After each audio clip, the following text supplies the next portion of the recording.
Now, you might be wondering why my name sign is this. My last name is Stark.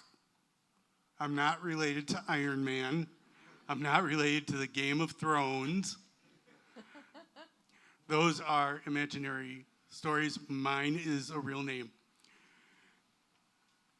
So this sign I got from, at Delavan, this Wisconsin School for the Deaf. They have, a pool, water slide. I met a deaf girl there at the School for the Deaf. I was 13, she was 13, same age. And I told her I can hold my breath for underwater for at least 3 minutes. And she was like, there is no way. I was like, no, I absolutely can. And then go underwater and I'll find you. She'll find me because of the bubbles. And so that's what we did. I went underwater. I tried, it was for 3 minutes. But what I did was I circled her. I went in a circle and she could not find me. And then I went up from behind her and I terrified her. And that's how I got my sign name, Shark. Now, I do have a story. Now, you have to know maps. I am a real-life map. You guys use GPS, don't you? It tells you where to go. Not me. I grew up with no GPS. I relied on my internal map. So, where's Lake Michigan? Anybody know? That's right, back there. Where the sun goes down, that's west. East is the opposite, where the lake is. So let me give you a map first. We're in Milwaukee. And Highway 36?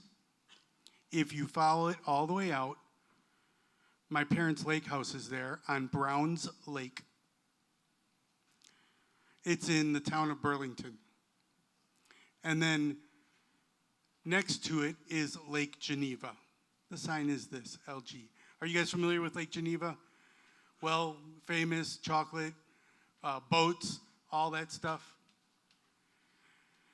Now here comes my story. Every year here in Milwaukee, there's a ghost ship festival.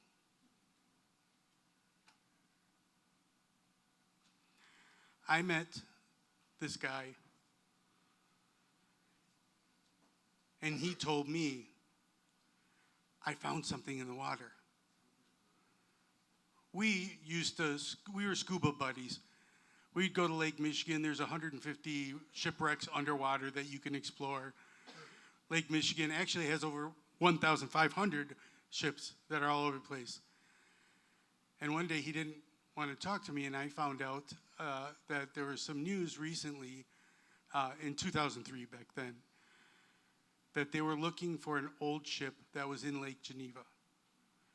They went down to look for the ship and found a dead body. They came up, called the fire department. The fire department got the body out, and he was traumatized forever from that experience. He didn't want to go scuba diving anymore. So that happened in 1997, that the woman went missing. And I connected to that because my scuba buddy and I, he wouldn't tell me about it. And Brown Lake, Lake Geneva, they were close to each other.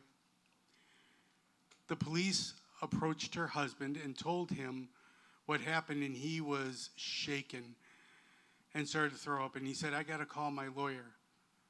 But they became suspicious because he never reported his wife missing. The person who reported her missing was the banker, because she had been missing for 3 days. And the body, they found out that she was hit in the head, a head injury. She died and was thrown into the water. And they suspected that it was the husband who did it, but there was no evidence. So there was a box with a chain connected blocks. They brought everything up, and they found a bar that was on there, and they found out that it was from a marina. The guy bought it, to drop his wife's body in the water. So they finally caught the guy, and he was in prison for the rest of his life. It was one of the most ironic things of all is that we used to go to Lake Geneva on fishing tournaments, and I keep thinking about him fishing, knowing that his wife was underwater that whole time. That is so strange. Glad nobody ever caught the body. Thank you.